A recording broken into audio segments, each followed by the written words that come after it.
Hai, Assalamualaikum. Jumpa lagi dengan saya ya. Kali ini kita belajar tentang materi prakarya dan kewirausahaan. Yuk kita kenali lebih dekat tentang mata pelajaran ini.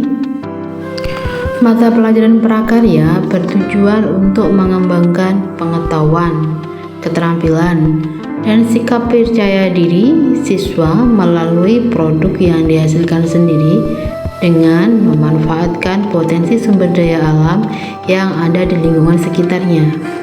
Prakarya juga merupakan ilmu terapan yang mengaplikasikan berbagai bidang ilmu pengetahuan untuk menyelesaikan masalah praktis yang secara langsung mempengaruhi kehidupan kita sehari-hari.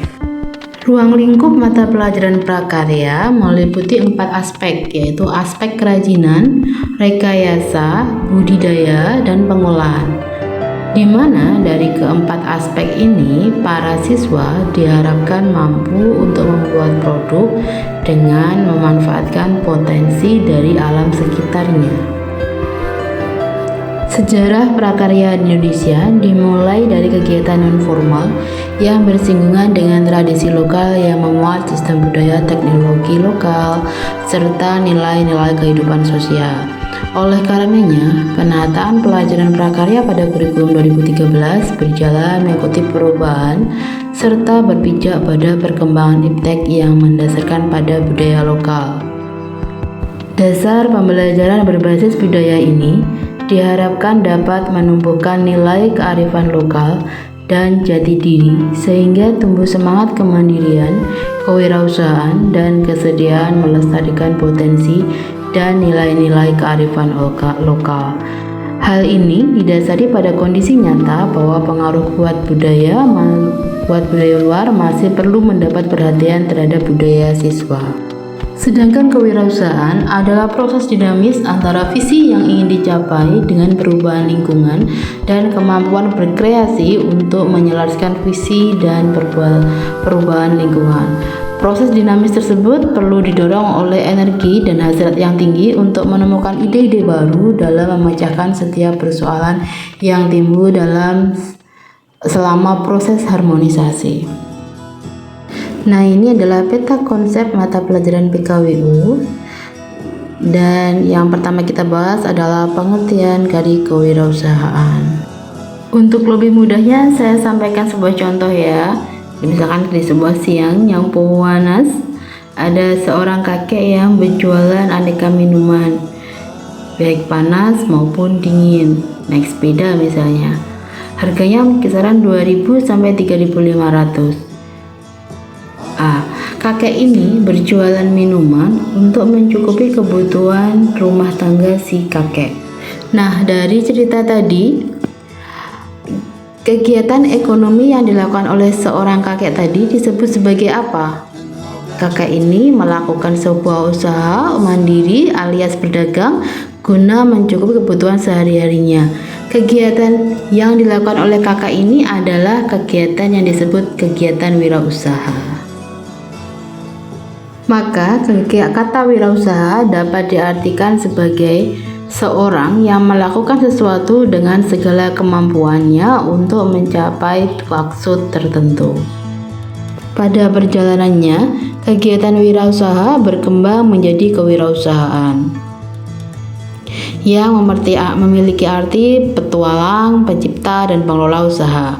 Maka kewirausahaan artinya adalah suatu usaha untuk menentukan, mengembangkan, kemudian menggabungkan inovasi, kesempatan, dan cara yang lebih baik agar memiliki nilai yang lebih dalam kehidupan.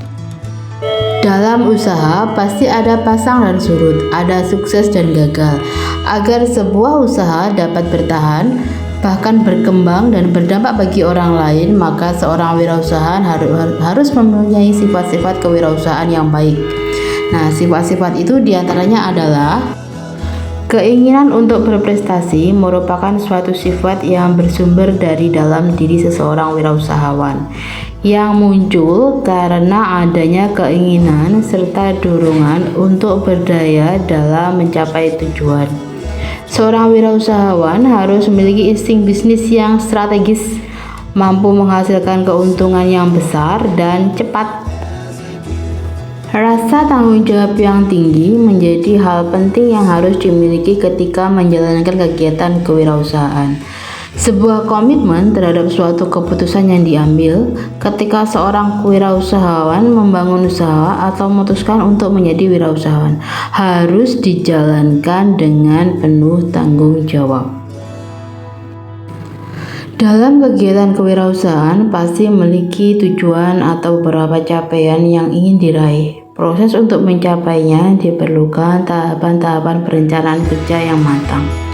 Perencanaan ini disusun sebagai suatu strategi untuk menghadapi segala kendala yang muncul ketika usaha tersebut berjalan. Dalam menyusun rencana kerja harus dapat diantisipasi pula resiko-resiko yang akan muncul serta analisis terhadap penyebab kegagalan usaha atau tidak berkembangnya sebuah usaha. Pemahaman terhadap sebuah keberhasilan. Ketika merumuskan tujuan kewirausahaan, pastinya harus diikuti dengan sebuah keyakinan. Keyakinan inilah yang menjadi semangat seseorang wirausahawan merasa mampu mencapai target yang sudah dia rencanakan. Sebuah kepercayaan diri dan keyakinan bahwa apa yang telah diproduksi ini merupakan sebuah produk yang berkualitas dan dapat diterima oleh masyarakat. Dalam perjalanannya, suatu usaha masukan dari berbagai pihak sangatlah diperlukan. Masukan tersebut berupa umpan balik sebagai sebuah penilaian terhadap suatu produk yang dihasilkan. Penilaian ini bisa bermacam-macam sesuai dengan apa yang dirasakan oleh pelanggan. Jika umpan balik ini berupa penilaian yang baik, maka wirausahawan dapat mempertahankan atau bahkan meningkatkan kualitas dari produk yang dihasilkan. Begitu juga jika yang muncul adalah penilaian negatif, maka dengan cepat sebagai seorang wirausahawan wajib mengevaluasi diri dan memperbaikinya agar sesuai dengan keinginan atau sesuai dengan selera pelanggan.